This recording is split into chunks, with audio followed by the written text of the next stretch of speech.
off at, last Sunday, right? Well, we finished last Sundays. Oh, we did, Mhm. okay. So we're gonna be doing the, So what we're doing today is we're playing catch up. I guess I should turn the mic on. yeah. Good morning, everybody. So today we're going to be playing a bit of catch up because I want to make sure that next week we're back on track. So today we're going to be combining lessons 10 and 11.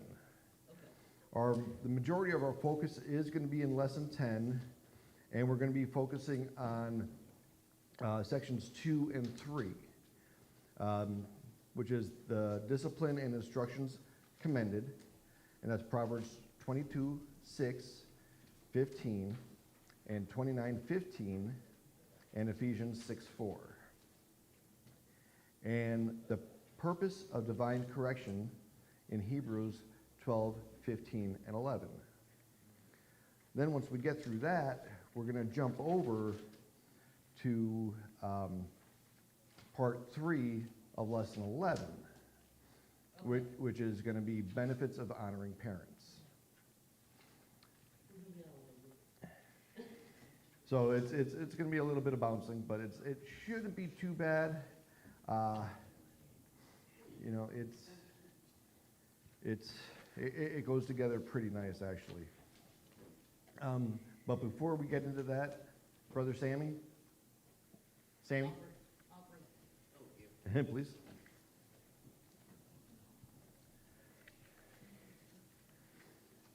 And as he's getting that, Sister Janie, can you please pray over the offering and the lesson?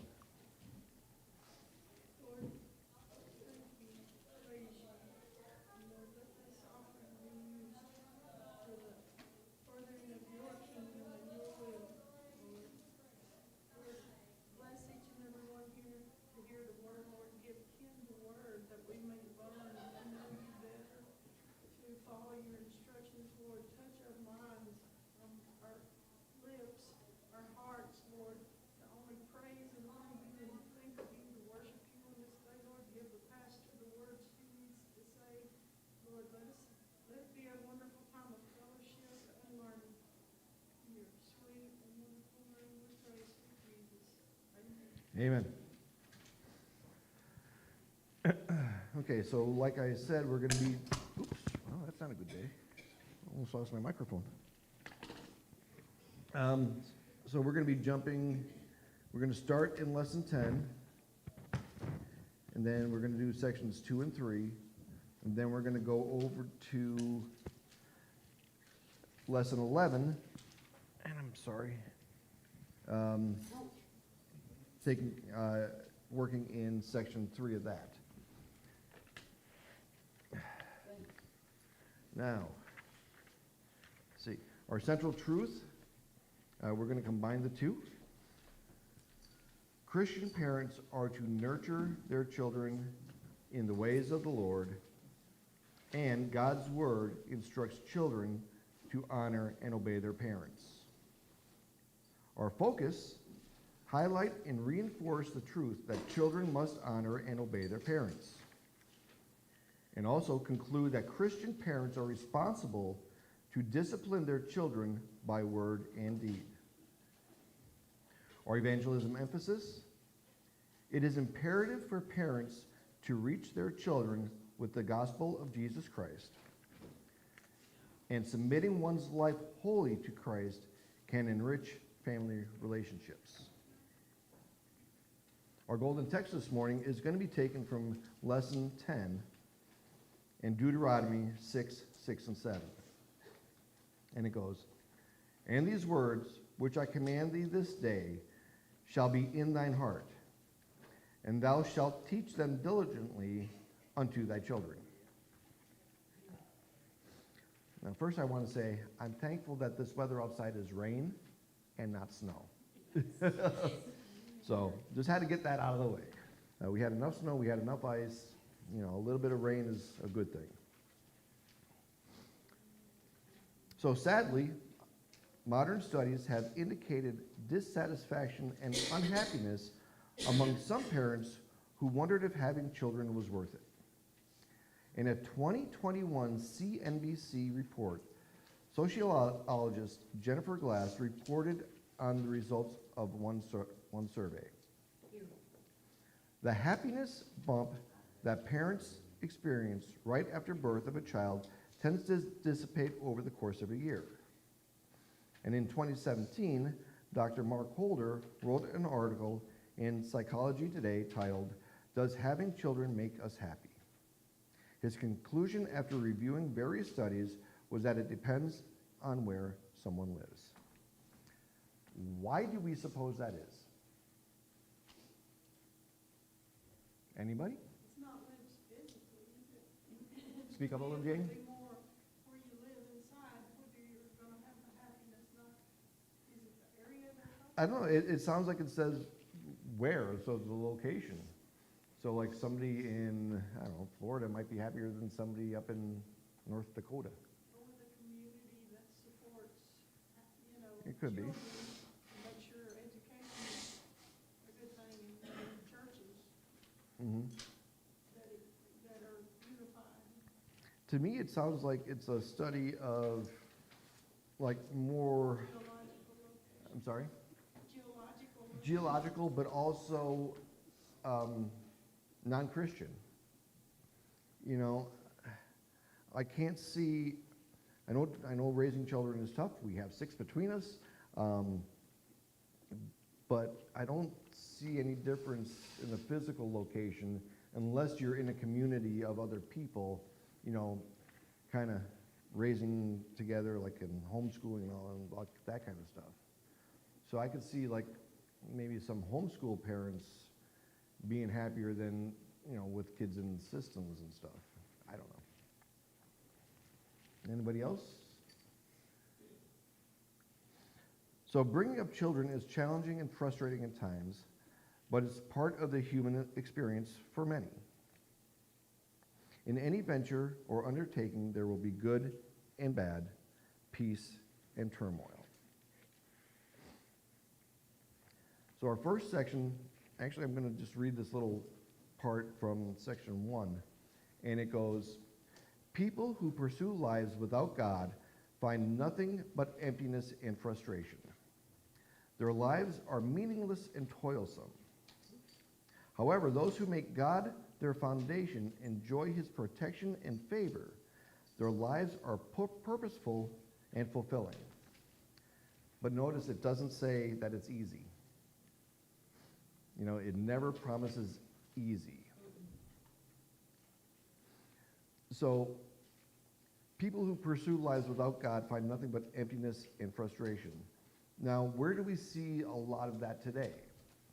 You know, even in the Christian community, you know, we have, you know, people raising their children that, okay, the Sunday morning basketball game or Sunday morning football game is more important than going to church. Or we have dance activities on Wednesday nights, so we got to make sure our children are there. So they're putting all these other priorities in front of their Christianity or their belief system. And I've seen that, I've seen that since my children were younger. Guilty of it, you know. And I think especially us as Christians have to really make sure that, you know, it's good to have our children active in things, but put the first things first. You know, make sure that we're bringing them up right, and getting them out to church, getting them around other children within the church, and not worrying so much about, you know, the sports and the dance and the other activities. Are they important also? Yes. But nothing is as important as our relationship with Jesus and God.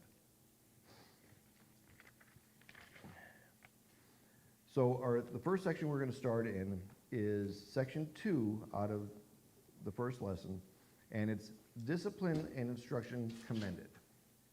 And it's Proverbs 22:6 and 15. And in your books, it's on page 198. The scripture is, "Train up a child in the way he should go, and when he is old, he will not depart from it. Foolishness is bound in the heart of a child, but the rod of correction shall drive it far from him. So the conduct and behavior of a child outside the home was typically indicative of the level of instruction provided in the home.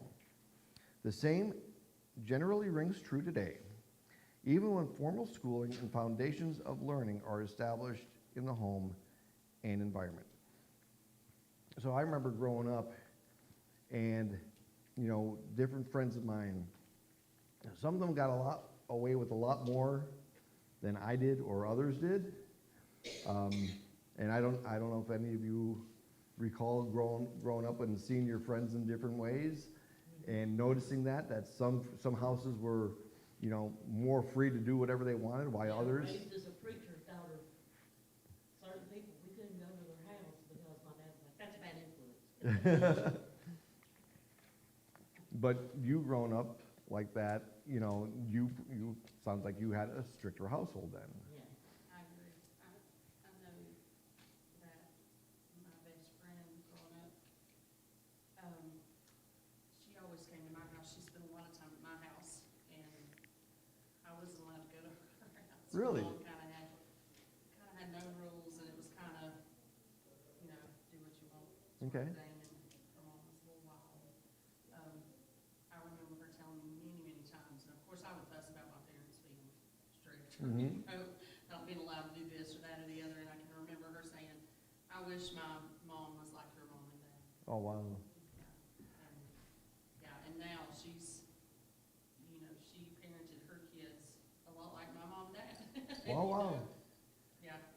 That's interesting. So she Yeah. did just the opposite of Yeah, how she was did. I mean, raised. she could have made the choice to do whatever, whenever she Mhm. wanted, but she didn't. She wanted that. That's neat. Proof that, influences are important. Mm-hmm. It is. Anybody else? So in the book of Proverbs, the responsibility of parental guidance is frequently understood. Since children are naturally inclined toward a sinful, self-willed behavior, parents must correct them to guide them toward wise behavior. In verse 6, Solomon pointed to the positive potential of parenting. To train up a child in the way he should go is to guide, instruct, encourage, and cultivate the child's development. Parents are expected to point them in the right direction of faith in God, good morals, responsibility, fairness, and hard work, among other desirable outcomes. It is irresponsible and destructive to allow children to grow up without such guidance and direction. As the roots of an oak tree dig deep into the soil to provide strength and stability for future growth, so do the guidance of parents prepares their children for adulthood and maturity. Now, I don't go a lot of places, but when I do go out, I do notice that a lot of children today are a little bit more on the wild side. Maybe a little. Yes. I don't want to say feral because there's a difference between the feral child and the wild If you talk child. about my grandson Xavier, he's feral. I'm working on that. I know. But, we do see that today with kids just being a little more amped up. If you think about it, back when we were growing up, it was eat what you were served, and you weren't served like high sugary things, Mm-hmm. offered this and that. Now, even the nutrition shows out in a kid. Yeah. What they're eating. Oh, yeah. Nutrition definitely plays a big part of that, but I won't go down that rabbit hole. Ms. Jane? We being more isolated had more opportunity to be taught on a more personal level with parents and Mm-hmm. neighbors, but the children today have so much access to outside and everyone else. Mm-hmm. Every other child that's living a different lifestyle from a different area, from a different region. Right. But you're talking about feral children. I feel like I was kind of a feral child when I was little. The only place I wanted to be was up in the mountains and top Mhm. of a tree looking out. I wasn't getting into trouble, but I did not want to be Right, okay, but I think a lot of us grew up that way, you know, going out, feral, just spending time doing whatever out in the woods or out hanging out with our friends. But today, I think it's more, you know, kids' social lives are more organized and structured. Yes. You know, they're like, okay, we're going to this event, you know, you have your friends there, you're going to school, you have your friends there, you know, we're going to practice, your friends are there. It's not like they're getting together and going out for a weekend just, because I used to disappear for a weekend. And I think it's lazy parenting, a lot of it. Mm-hmm. You know, they give them a screen, they give them a, you know, Yeah. instead of talking and interacting Yeah. and, you know, just having conversations with the children. Mm-hmm. And a lot of kids don't, you know, I think a lot of them don't know as much how to Yeah. have a conversation or have a, you know, because they're too busy texting or Snapchatting or, Right, you know, it's just different it than, is. than we were, where, you know, you picked up the phone and you called somebody and talked to them Mhm. and had that Or you conversation have back and knocked on forth. the door and said, hey, can so-and-so? Yeah, it's not that way. No. No. And is it because there's so much other influence? Is it because of all the different screen times? I like what you said about the lazy parenting. I think it is a lot to do with it. Yeah. Um, I mean, not for all, but I right. there is a lot out there that, you know, just don't bother me because the parents, that's what they're doing. The parents want to be on their screens. I remember growing up, I mean, screen time was Saturday morning cartoons. Yeah. And once Yeah. those cartoons were Bowl of over, cereal. you were, yeah, exactly, a bowl of cereal, the Saturday morning And cartoons. it's that instant gratification, like they don't have a lot of patience because everything they go to is instant gratification. Right, They don't have to work toward, I mean, you know, you have, if you wanna get on a computer, you can go right where you wanna go. mhm. You don't have to wait for If Saturday you morning play for the sport, cartoons. A lot of times you're gonna get a trophy no matter what. Yeah. You know, it's kinda that kinda, It's the instant gratification and the participation trophies. So yeah, it is a lot different, and I don't think it's definitely not easier. No. You know, I honestly believe that parents today have a harder time raising kids because of all those different distractions and all those different inputs. Because, you know, growing up in a neighborhood with your friends, you know, that was your major influence right there. Mm-hmm. It wasn't somebody from another state, it wasn't somebody, you know, from another country possibly. I mean, and there's just so much input on these kids today. It's not easy. Yeah, I remember the days when our neighbor would come over, Mom and Dad was at work, and they knew we were over doing something we wasn't supposed to. They would spank us and Mhm. tell Mom and Dad when they got home, we got another spanking. Yep, been there too. it's like a village or whatever. Even seeing the difference between like, kind of my older kids to even like with Peyton, like, you know, Mm-hmm. I have to say, okay, put down that phone, come in here, let's talk, you know, talk to us. Yeah. You know, put it down, you know, where there wasn't as much of that with the older ones and stuff. So it is harder. It is harder to say, okay, you just have to say, okay, put that up. Right. We're gonna talk, you know? Yes.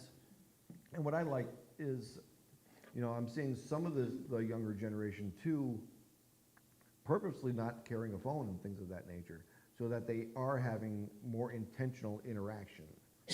So, and kudos to them. Anybody else before we go on? Ms. James? was thinking, just from the way I grew up and how I was isolated, Mhm. that I'm not fully socially adept. I don't know how to act in certain situations, and it's taken a long time, because I think you can keep a child away from social interaction Mhm. too much also. That's what, you know, we need programs for the children in churches, you know, and even teaching them how to go out into that world when it's secular, Mhm. to hold on to the values and everything, because if you pull a child away too much, Mhm. they're not gonna be, they don't know how to act in society. Correct. Yeah, there has to be some interaction. There's Yes. a balance. Yep. That's why I know like a lot of homeschool communities we'll like branch out to other homeschool communities to get more social active, activity with our kids. So, And now that I'm on, I think if I've got a little bit more, I wanna help that child that doesn't have as much, because you know, they don't get to go, and they don't get to do these things, and sometimes we don't think of that Right. as adults. That's right. Maybe that little kid acts out and gets wild and says, "Psst," because they don't have as much. right. And it's a shame, to them, they feel, Like a shun. yeah. Mhm. So in section B, it says discipline your children, and it's Proverbs 29:15 and Ephesians 6:4. Proverbs 29:15 says, "The rod and reproof give wisdom, but a child left to himself bringeth his mother to shame." Ephesians 6:4 says, "And ye fathers, provoke not your children to wrath, but bring them up in the nurture and admonition of the Lord." So guiding our children to adulthood and maturity will often necessitate correction and discipline. They are not robots which can be programmed to function flawlessly. And I don't think anybody would want that. You want them to grow and see who they're going to be, Because they are free moral agents who often test their ability to choose their own way. Even as babies, unable to intelligently articulate what they want, our children can demonstrate rigid independence of thought and will. While good behavior and manners are expected and encouraged in our children, bad behavior and rudeness must be addressed in loving but firm ways. And I think that is a challenge for people, addressing the bad behavior and rudeness. Because a lot of times, somebody who comes off as, being firm and disciplined often are thought about as mean. Yep. But it's nothing, it's not that they're being mean about something, these are the standards and these are the boundaries and these are the behaviors that are expected. So a lot of times that mean person is just trying to establish with somebody, whether it be younger or older, that, okay, these are the standards which, we are being held to. Choices have consequences. Mm-hmm. And I think a lot of time, niceness isn't appropriate. We don't always need to be nice. We always need to be loving. But sometimes if you're too nice, people take advantage of that, and they don't understand what the rules are. A little soapbox. Ask God, when towards his children, Mm-hmm. when the pastor's bringing the word up, he's up there making it candy-coated, sugar-coated, and all, that. Yeah. That ain't what the Lord wants. No. He wants us to learn what to do, discipline ourselves in him Exactly. and do his will. Right. And if the pastor is up there sugar-coating everything, Mm-hmm. defeats the purpose. Miss Janie? Talk about firm boundaries too, to know the consequences of those actions. Mm-hmm. State to them what is expected. And,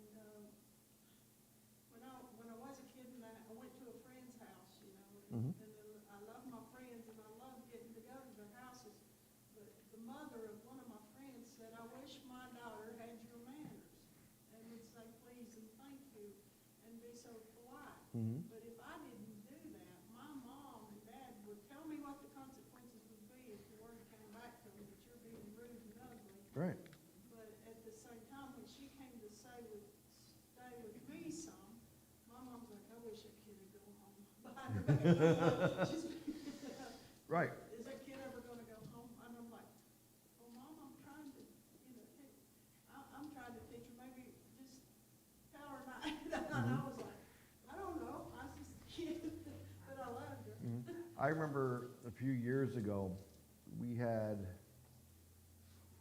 a friend's kids over the house for a little while. It was a day.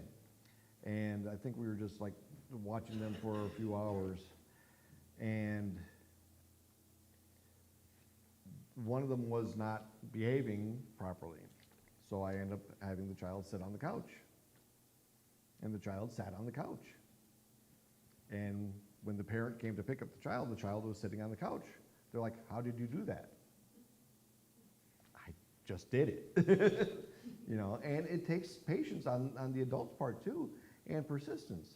Because a lot of times, you know, if we have to enforce something, we don't want to get tired in it, you know, because they can always come back, mom, mom, mom, mom, until they wear you out, you know.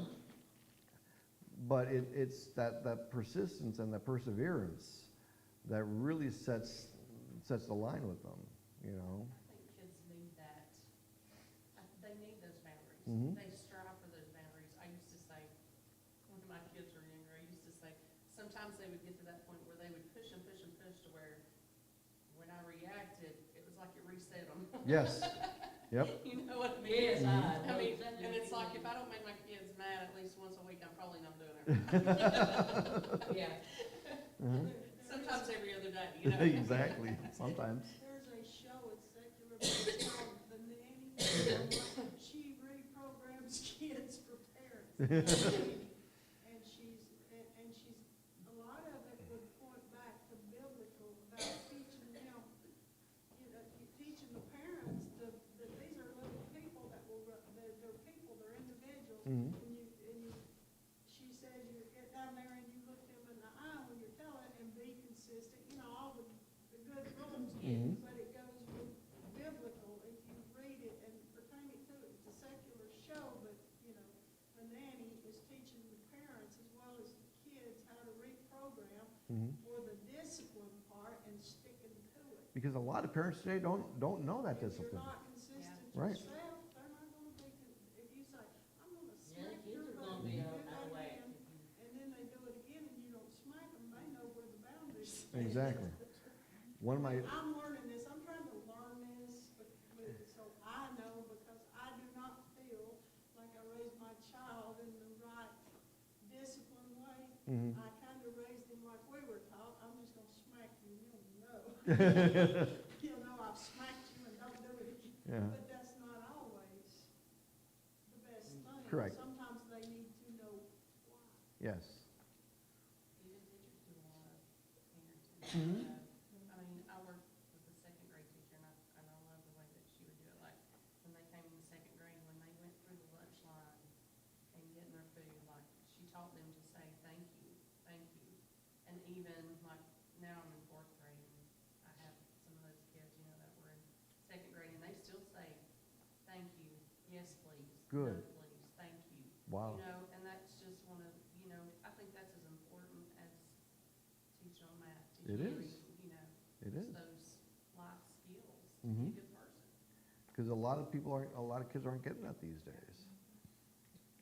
You know, one of my kids always said that, you know, Dad made me strict, but you always know what you're getting. You know, you always know where you stand. You always know what to expect. You know, if you step out of line, the correction that's coming. So, consistency is key. You know, and in Proverbs 29:15, Solomon declared the necessity of discipline. The rod and reproof are not instruments of affliction, but they are meant to direct children towards better choices and behavior. That's kind of what we were just talking about. The rod refers to punitive correction, whereas reproof describes verbal correction. That's what Miss Janie was just talking about. Both are a necessity in guiding and directing our children to maturity. We tend to learn through hardship, difficulty, and suffering. To give in to every whim and fancy of our children to keep them happy is to severely stunt their emotional development and jeopardize their future relationships. You know, and I think that's a very true, on-point statement. Yes. Spanking children or corporal punishment by parents and guardians is frowned upon in our modern world. Several nations of the world have banned the practice entirely, and most psychologists see it more destructive to a child than productive. In an article in Science-Based Medicine, pediatrician Clay Jones, MD, wrote, "Spanking doesn't tend to work very well, and certainly is less effective form of punishment than timeout strategies or other negative punishments like removal of privileges." Does anybody agree with that? I think it takes both. I think it takes an even measure, kind of, Mm-hmm. because some kids are very determined to push the boundaries. Yes. Uh-huh. I know from being a stubborn child, you're bound and determined to push my son, push that boundary.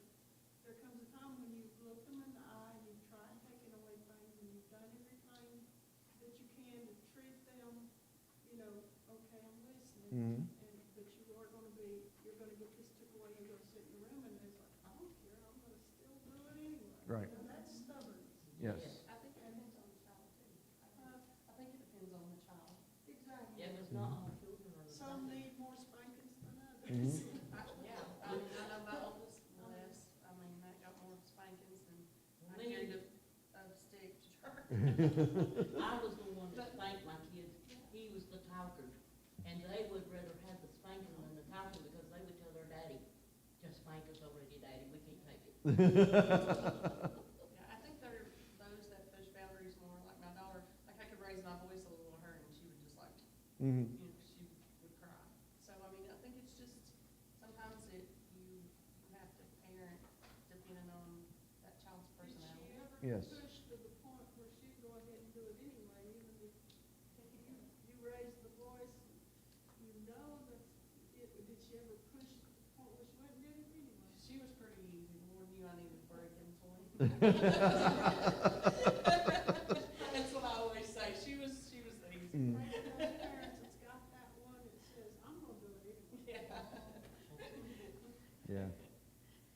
Go ahead. I kept my grandkids alive when they were small, and I never had to put anything away. They knew I was the disciplinarian in my family. And all the nieces and nephews hated me because I made them mine when they were at my house. I didn't care whose kid it was, they Mhm. mined it when they were at my house. Right. My grandkids would bring friends to my house, and the youngest one, she would say, "This is Grandma's, you don't touch it." And that's the way it should be, you know? Anybody else? So in Ephesians 6:4, Paul's comments are part of a section that deals with relationships within the family. In the latter part of chapter 5, Paul instructed the proper behavior of husbands and wives to each other. In the opening verse of chapter 6, he urged children to obey their parents. And in verse 4, he advised all fathers concerning their relationship with their children. It should not be characterized by frustration and strife, but by encouragement and godly correction.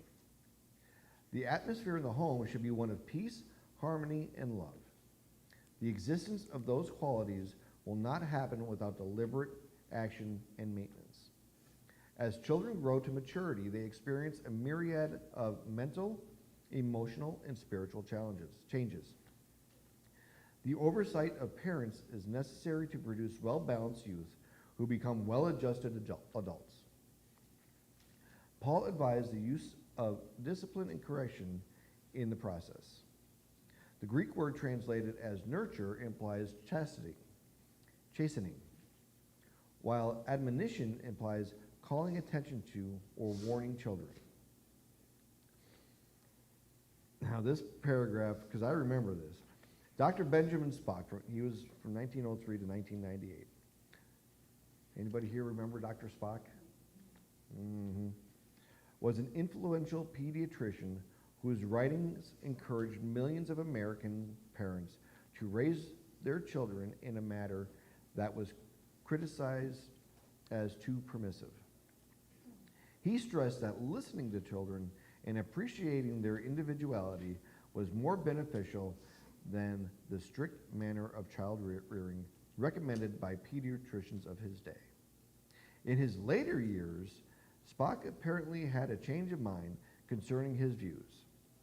He is reported to have said, "We have reared a generation of brats. Parents aren't firm enough with their children for fear of losing their love or incurring their resentment. This is a cruel deprivation that we professionals have imposed on mothers and fathers. Of course, we did it with the best of intentions. We didn't realize until it was too late how our know-it-all attitude was undermining the self-assurance of parents."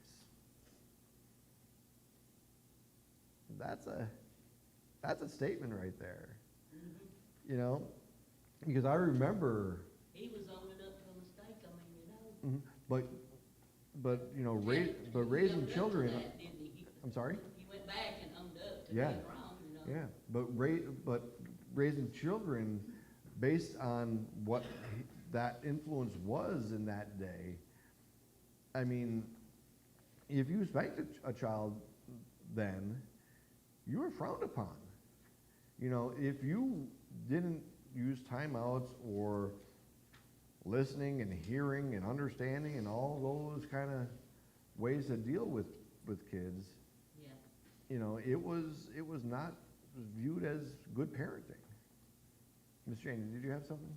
I had an older Sunday school teacher said, "That man don't know what he's talking about. He doesn't have any children, and if he don't go by the Bible, he don't know what he's talking about Mhm. anyway." Right. When we as some teenagers were discussing Dr. Spock, I was always about reading about and finding out, you know, Mm-hmm. but, all these older people around us were saying, "This man's lost his mind. He ought to try to raise some of these youngins around you." Yeah. But I always grew up wondering, you know, some of them were very heavy-handed, and you didn't know if, you know, they never told their children they loved them, but they Mhm. sure gave them a heavy hand of discipline. Right. But that's when I kind of come to the conclusion it takes There is a balance that's a needed. balance. Yes. You can't just be a heavy hand. So, purpose of divine correction. Evidence of God's love. Hebrews 12:5-8. "And ye have forgotten the exhortation which speaketh unto you as unto children. My son, despise not thou chastening of the Lord, nor faint when thou art rebuked of him. For whom the Lord loveth, he chasteneth, encourageth every son who receiveth. If ye, enduring chastening, God deal with you as with sons. For what son is he whom the Father chasteneth not? But if ye be without chastisement, wherefore all are partakers, then are ye bastards and not sons." It's a hard verse to read. So in Hebrews 12, the writer encourages believers to faithfully follow the path of righteousness. He points to Jesus as our model of fortitude and determination, even in the face of challenges. And in verse 2, as God the Father allowed his Son to suffer, we too may face challenges that appear to be divine chastening. Rather than resist out of rebellion or faint in exasperation when under affliction, we should consider divine correction as a sign of sonship, which is verses 5 and 6. God's love for his children is not just revealed in his loving care, but also in his firm chastisement. Though we delight in the pleasant expectations and experiences of God's love, we must realize the fullness of his love allows for rebuke and correction in our process of spiritual maturity. As discipline is necessary for the development of natural children, chastisement is part of the growth of spiritual children. Where there is no correction, there is no true love and no evidence of sonship.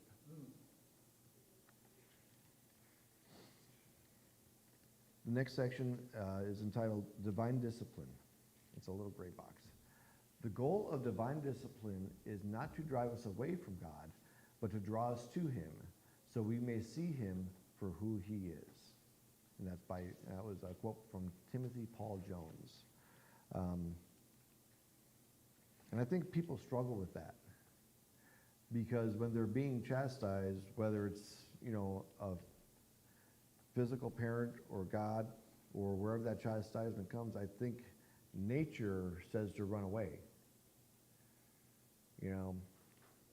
So it's very important for us to realize that when we're going through something, that is really time for us really to focus in on what's going on and our relationships, both with God and with our family and friends. Go ahead, Joe. So just briefly go back to the thing about invoking your child to look at children to wrath. Mm-hmm. One way that can happen is if you are unjust in your punishment. Let's say you punish a child based on something that you thought he did. Mm-hmm. And let's say, for example, you see a child running to the sanctuary. Well, the door's swinging shut. You don't know what he did in the sanctuary. Right. If you're going to punish him for running around the sanctuary. You didn't see that.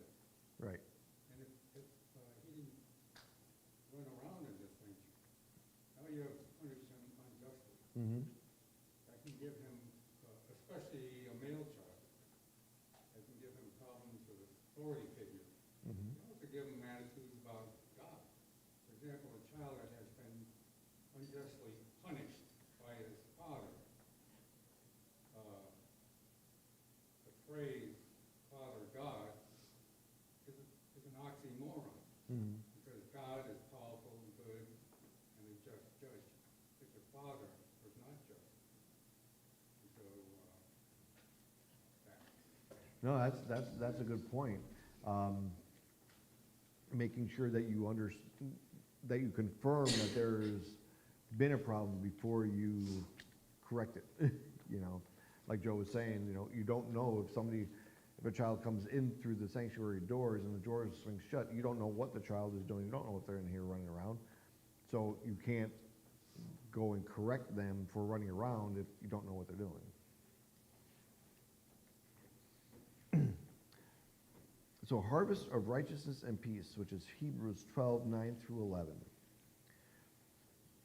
Furthermore, we have had fathers of our flesh which corrected us, and we gave them reverence. Shall we not much rather be in subjection unto the Father of spirits and live?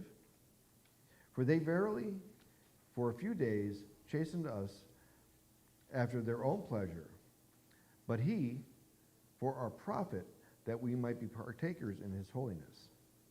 Now no chastening for the present seemeth to be joyous, but grievous. Nevertheless, afterward it yieldeth the peaceable fruit of righteousness unto them which are exercised thereby. So the loving correction of a parent elicits the obedience and respect of their children. Boys and girls learn to honor their parents' expectations and mind their manners as they are instructed. The tendency to display rudeness and immaturity usually diminishes through loving but firm discipline. Over time, they become well-behaved and responsible youth. In the same way, we as Christians should submit to God's discipline and reverential fear. God's intention in correcting us is to elicit holy character and conduct that confirms our position as his children. Being corrected by authorities is not pleasant for children. No child looks forward to being punished, rebuked, or chastised. Regardless of a child's dislike for punishment, it is a necessary part of their growth. The unpleasantness of discipline is conductive to a child's learning and development. God's chastisement of his children is designed to produce the fruit of righteousness. So Jesus taught his disciples about painful but purposeful pruning in John 15, 1 and 2, where he says, I am the true vine, and my Father is the husbandman. Every branch in me that beareth not fruit, he taketh away. And every branch that beareth fruit, he purgeth it, that it might bring forth more fruit. So even in the good of a child's behavior or our behavior, there could still be some, I don't want to say discipline, but fine-tuning, you know? So like, you're doing a great job. Now if you just add, do a little bit more, do this a little bit differently, you'll see more out of it. So there's always a coachable lesson to be taught. So the earthly discipline of our children should be modeled after God's design for his children. Our intention should be to curb their negative tendencies and cultivate positive qualities that indicate good character. Though our best efforts will be imperfect due to our limitations, we should prayerfully strive to produce mature and responsible adults. We should also take confidence in knowing our Heavenly Father will perfect us as we follow him in faith and obedience. So, with all that being said, though, so what's the benefit of a child honoring their parents? Not only is it more pleasing to God, but it's a maturity. Mm-hmm. It's bringing that child to adulthood, to be able to function in society, even to be a good citizen, to Mm-hmm. be a, Keep them out of jail, maybe? pardon me? Keep them out of jail, maybe? Exactly. That's the truth. There are many benefits of a child, honoring their parents. And with that, we're going to jump over to page 208, which is section 3 of the next lesson. Page 208. And it's entitled Benefits of Honoring Parents. And section A is wisdom and knowledge, which is Proverbs 1, 8, and 9, along with 2, 1 through 6. So Proverbs 1, 8, and 9 says, My son, hear the instruction of thy father, and forsake not the law of thy mother. For they shall be an ornament of grace unto thy head, and chains about thy neck. And 2, 1 through 6 says, My son, if thou wilt receive my words, and hide my commandments with thee, so that thou incline thine ear unto wisdom, and apply thine heart to understanding. Yea, if thou criest after knowledge, and liftest up thy voice for understanding, if thou seekest her as silver, and searchest for her as for hid treasures, then thou shalt understand the fear of the Lord, and find the knowledge of God. For the Lord giveth wisdom, out of his mouth cometh knowledge and understanding. Now, one of the benefits of honoring our parents is the knowledge we gain to help navigate our lives. Parental advice and guidance are necessary for our development in the process of maturity. Though often questioned in our ignorance, the instructions we receive tend to be appreciated and valued in our later years. In Proverbs 1:8, Solomon urged his son to pay attention to the guidance of his parents, knowing how immature children resist adult directives. He likened parental instruction to precious jewelry. Excuse me one second. So a father's instruction and a mother's law can add similar value to the lives of their children. As they heed, obey, and live according to the words of their parents, children demonstrate beautiful character and mark themselves as coming from a good family. They create moral habits and mindsets that can permeate the family line for generations. Now, I remember growing up, as we talked, as we were opening up, I remember that saying, from a good family, or not from a good family. You'd see different kids and how they behaved, and there was always that statement. I remember hearing from the adults, "Oh, that's a good family. That's not a good family. Oh, stay away from them." But in Proverbs 2, Solomon continued to encourage taking heed to parental instruction and the advantages it provides. Words of guidance and instructions are essentially intended to impart wisdom, knowledge, and understanding. They are so necessary that they should be pursued in the same manner as some people seek material treasures. So these days, what do you think is pursued more? Do you think material? I guess that was an easy one. Yeah. I see people going more for the money and the fame and the spotlight than they do going for wisdom or knowledge or, understanding. Bless you. And why do you think that is? Do you think it's just because it's more flashy, more popular, more, I don't know, glitzy? That's what the world teaches. The world does push that.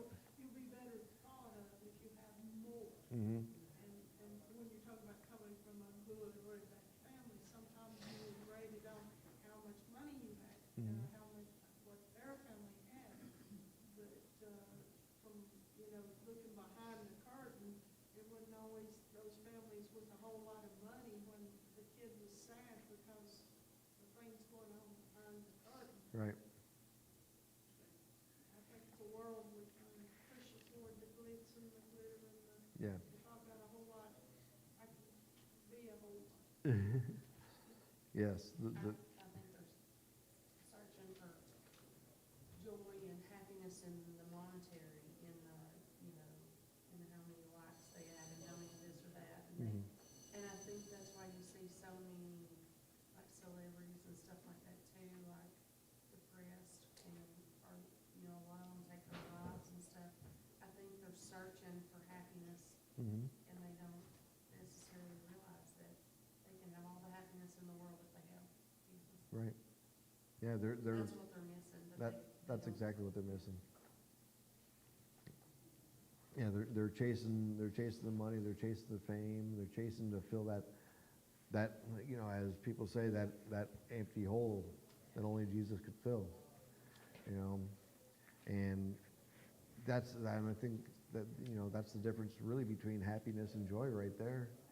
You could chase happiness all you want, but you get to know Jesus and that joy is always there. And I think that replaces all the money, all the fame, all the glitz, all the lights. That joy, you don't need any of that other stuff. You really don't. And that comes with wisdom and knowledge too. So the godly instruction of parents leads to treasures of far greater value than earthly riches. In verse 5, Solomon indicated children who earnestly seek the wisdom of their godly parents ultimately discover a relationship with God. The fear of the Lord indicates the response of someone who has encountered God. He is revered and respected as we become aware of his presence. The knowledge of God is also related to our connection with him. The word here translated as knowledge differs from the one in verse 3, which points to a more general sense of knowledge as information. Here it implies experiencing God. In verse 6 further develops the idea that true wisdom, knowledge, and understanding derives from God. He is their source and origin. They proceed out of his being and are intended for our benefit. Consequently, parents who know and serve God are well positioned to impart godly instruction on their children. The guidance they give to govern the thoughts and behaviors of their offspring is based on the moral and ethical pronouncements of God and His Word. In heeding and obeying these instructions, children become more aware of God and learn to honor Him. Thus, the guidance of their ways leads to an understanding of His way. And our last section that we're going to go through is B, better and longer life, which is Ephesians 6, 2 and 3. Honor thy father and mother, which is the first commandment with promise, that it may be well with thee, and thou mayest live long on the earth.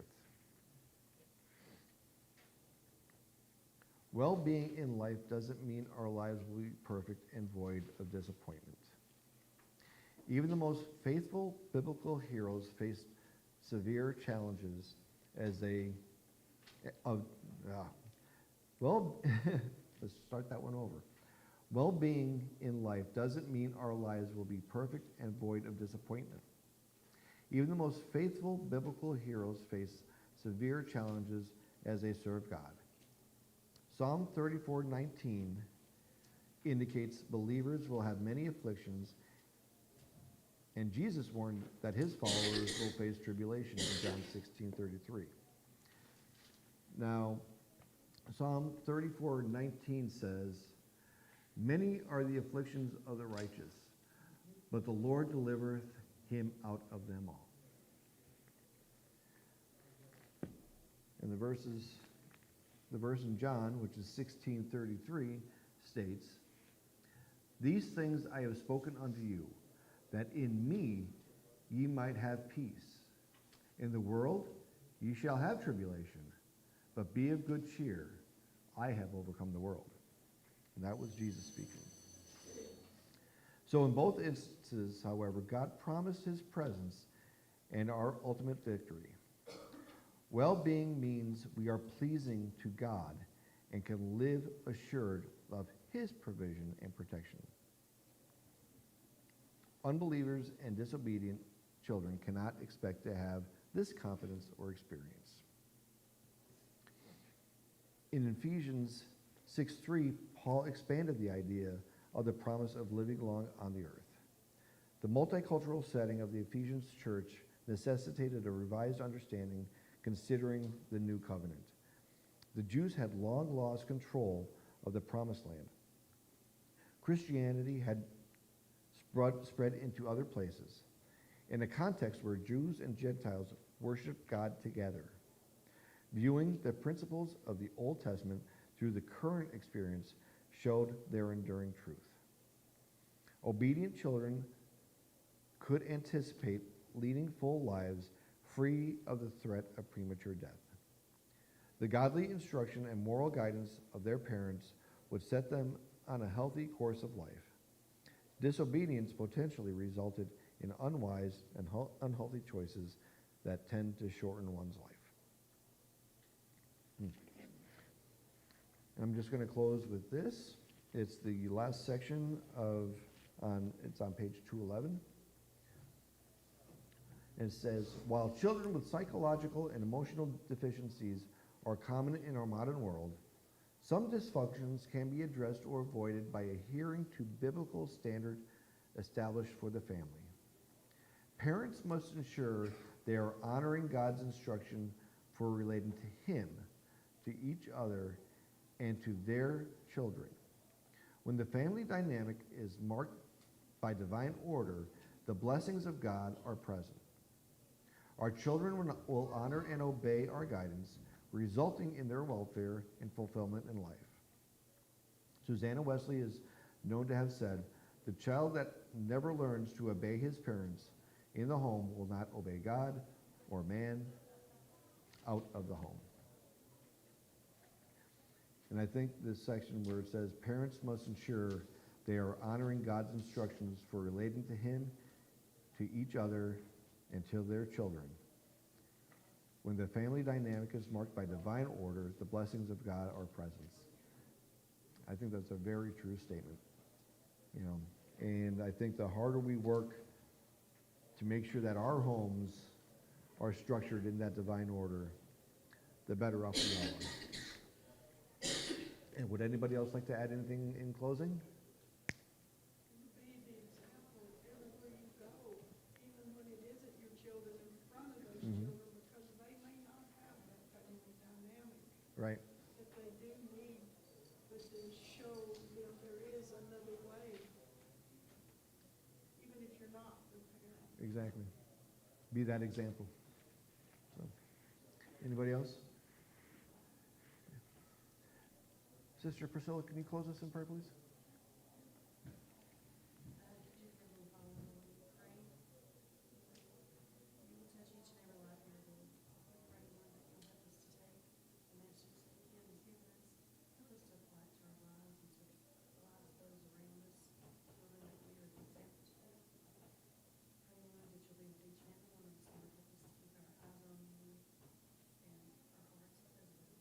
We pray in your precious name. Amen. Next week, we will be back on track with lesson 12, teaching biblical practices in the home.